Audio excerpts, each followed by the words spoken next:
pada kesempatan kali ini saya akan sharing materi tentang pengertian fungsi dan cara kerja VLAN atau Virtual Network. Dimulai dari pengertian terlebih dahulu, VLAN itu apa sih sebenarnya?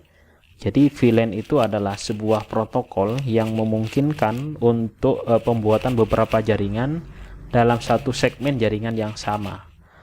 Contoh dalam kasus misalkan dalam sebuah network atau dalam sebuah gedung, kita akan memisahkan jaringan antara bos, staff, atau dengan yang lainnya, misalkan seperti itu.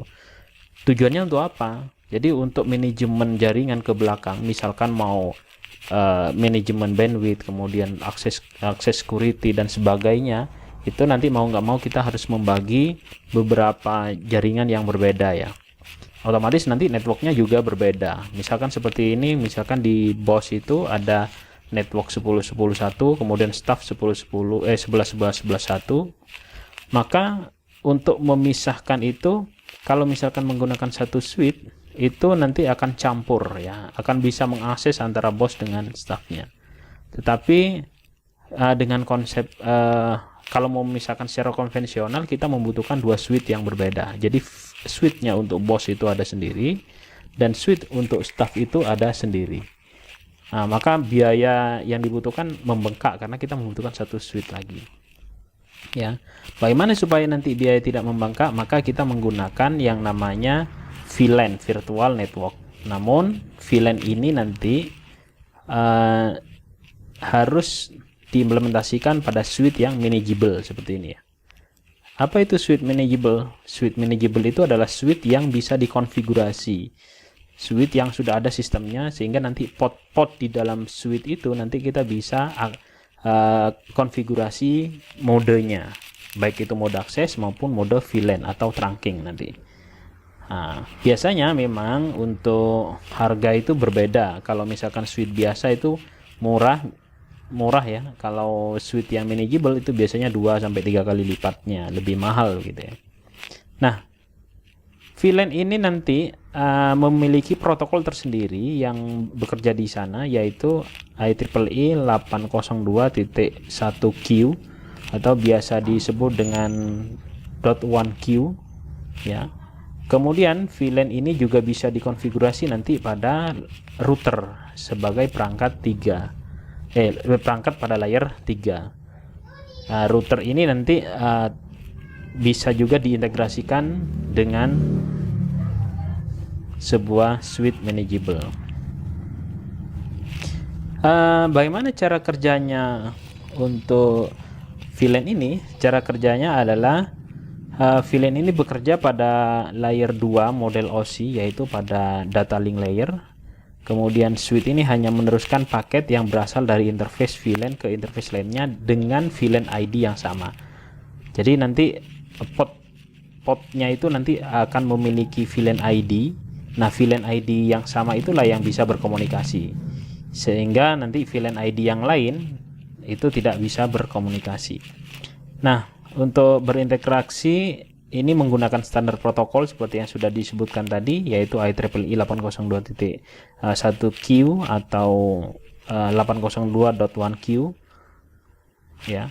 Kemudian ini adalah contoh frame Ethernet yang menggunakan VLAN yang baris atas dengan yang tidak yang menggunakan VLAN yang baris bawah, sedangkan yang atas ini tidak menggunakan VLAN. Nah, perbedaannya di sini pengiriman paket datanya, bahwa yang menggunakan VLAN itu terdapat frame tambahan, yaitu frame protokol 802.1q header. Jadi ini yang membedakan switch yang menggunakan VLAN dan yang tidak menggunakan VLAN.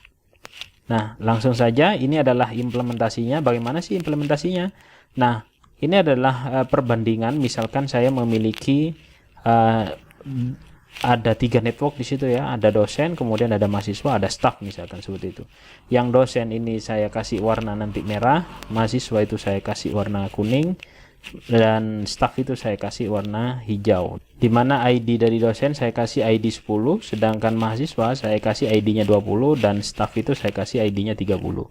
Nah, ID-ID ini nanti yang akan dimasukkan ke dalam pot-pot yang ada di dalam switch-nya. Jadi contohnya misalkan seperti ini.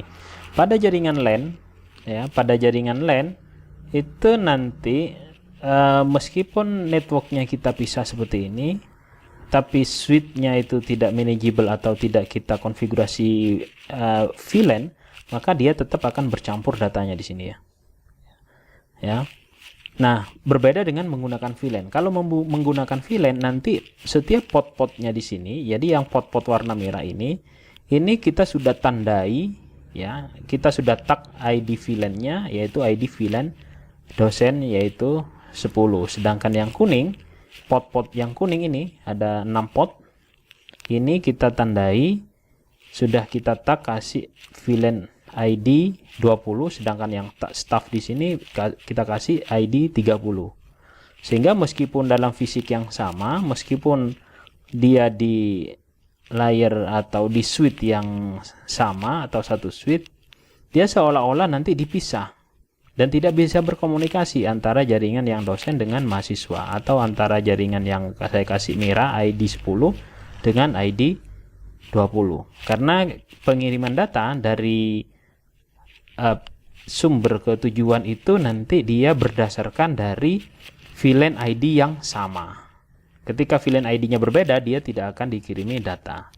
Jadi seolah-olah meskipun ini satu switch yang sama, tetapi seolah-olah ini adalah 3 switch yang berbeda, sehingga antara satu ID dengan ID yang lain itu tidak akan tercampur. Ini adalah konsep VLAN. Ini adalah konsep VLAN. Dengan begini sudah terpisah. Ya. Nah, seiring perkembangan mungkin ya, ada pertanyaan, bagaimana jika terdapat 2 lantai gedung yang digunakan? Jika terdapat 2 gedung lantai yang digunakan, ya, maka sama tetap. Jadi 2 switch tersebut itu nanti di lantai 1 ini kita kasih untuk VLAN ID-nya itu bisa juga menjadi 3, ada VLAN ID 10 untuk dosen, VLAN ID mahasiswa 20, VLAN ID staff 20. Sehingga nanti ketika ada dosen yang warna merah ini ada di lantai 1, dia tinggal masuk ke pot yang nomor atau yang merah ini ya, yang ID-nya 10. Ketika dia berpindah ke lantai 2, dia juga tetap akan terpisah dengan jaringan mahasiswa dan staff dengan memasukkan pada warna merah juga. Sehingga berada di lantai manapun, dosen, mahasiswa, atau staf, dia tidak akan bercampur networknya dengan jaringan yang lain. Nah, kalau seperti ini di lantai 1 sama lantai 2, bagaimana menghubungkannya? Nah, untuk menghubungkannya, ya, bisa seperti ini. Ini lantai 1, lantai 2, kita tinggal tarik kabel. Ini adalah cara yang pertama, kita tinggal tarik kabel saja.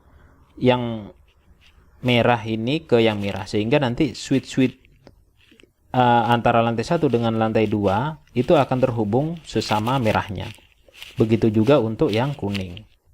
Untuk yang kuning nanti kita tinggal tarik kabel dari pot yang ID-nya kuning nomor di lantai 1, ditarik saja kabelnya ke lantai 2. Dan juga untuk warna yang hijau, kita tinggal tarik kabel saja, buat kabel saja untuk mengkoneksikan antara yang hijau lantai 1 dengan switch yang hijau lantai 2. Namun demikian cara ini dirasa tidak efisien ya, karena membutuhkan kabel sebanyak 3 kabel, 1, 2, 3. Ini baru 2 lantai. Bagaimana kalau misalkan 3 lantai, 4 lantai, 5 lantai? Berarti kan harus narik kabel sebanyak lantai itu kan ya, agak ribet kan ya. Ditambah lagi dengan jumlah networknya atau jumlah VLAN-nya. Jadi kalau VLAN-nya banyak, kalau seperti ini kan hanya ada 3, berarti hanya ada 3 kabel gitu ya. Bagaimana kalau misalkan VLAN-nya ada 4, ada 5 dan seterusnya? Maka untuk menghubungkan akan membutuhkan kabel sebanyak networknya, akan ribet ya, tidak efisien ya. Nah, ini adalah terkait dengan mode pot. Jadi mode pot seperti ini ada 2 ya. Ada 2 mode pot nanti. Ada mode pot akses, kemudian ada mode pot trunking ya. Apa perbedaannya pot akses dan pot trunking? Perbedaannya adalah kalau mode akses dia adalah pot yang disetting ID-nya dan ID VLAN itu hanya ada satu. Ya, misalkan ID-nya untuk dosen 10, maka yang merah-merah ini adalah ID-nya hanya satu, tidak bisa ID-nya double. Ya. Tidak bisa ID-nya double. Itu mode akses namanya. Dan itu biasanya digunakan untuk ke klien langsung. Ya. Nah, bagaimana yang kedua? Yang kedua adalah trunking port. Kalau mode trunking, kita bisa memilih mengkonfigurasi mode ini. Trunking ini nanti akan memuat banyak ID VLAN. Jadi ibaratnya paralon itu adalah paralon yang besar, kemudian di dalamnya itu ada paralon kecil-kecil, di mana paralon kecil-kecil itu adalah mode aksesnya. Jadi nanti di sini ada satu kabel saja, kita hanya membutuhkan satu kabel saja, tidak seperti yang di kiri ini. Tetapi kabel ini nanti potnya yang terhubung ini disetting mode trunking. Mode trunking itu nanti akan membawa VLAN sebanyak yang kita butuhkan. Jadi misalkan di sini ada 3 VLAN, kalau seperti yang contoh yang di kiri ini, kita narik kabel sesuai dengan VLAN-VLAN-nya karena kita bermain di mode akses. Tapi kalau trunking, kita hanya membutuhkan satu kabel, di mana kabel ini memuat banyak VLAN. Karena di sini VLAN-nya ada 3, yaitu VLAN 10, 20, dan 30, maka mode trunk ini nanti juga memuat 3 ID VLAN. Cukup simple kan ya, praktis ya. Jadi kita hanya narik satu kabel saja, tetapi kabel itu modenya mode trunking dan di dalamnya sudah terdapat VLAN ID yang kita butuhkan. Seperti itu kira-kira. Nah, ID ini seperti apa? Nah, ini adalah VLAN ID. VLAN ID itu adalah ID atau nomor VLAN yang bisa kita masukkan ke dalam port mode akses. Ya. Mode ID ini nanti bisa kita masukkan mulai dari 1 sampai dengan 4094. Cuma untuk VLAN 1 itu biasanya sudah defaultnya, artinya kalau kita tidak mengkonfigurasi suite itu, maka ID-nya itu otomatis 1, dan ini tidak bisa kita hilangkan. Ya. Tapi kita bisa mengkonfigurasinya atau merubahnya. Kemudian ada ring VLAN 2 sampai dengan 1005. Ini adalah normal VLAN. Ini adalah VLAN yang bisa kita gunakan. Kita bisa membuat, mengubah, menghapus di VLAN-VLAN di ring ini. Ya. Kemudian ada ring VLAN 1006 sampai dengan 4094. Ini adalah extended VLAN. Ini tidak bisa kita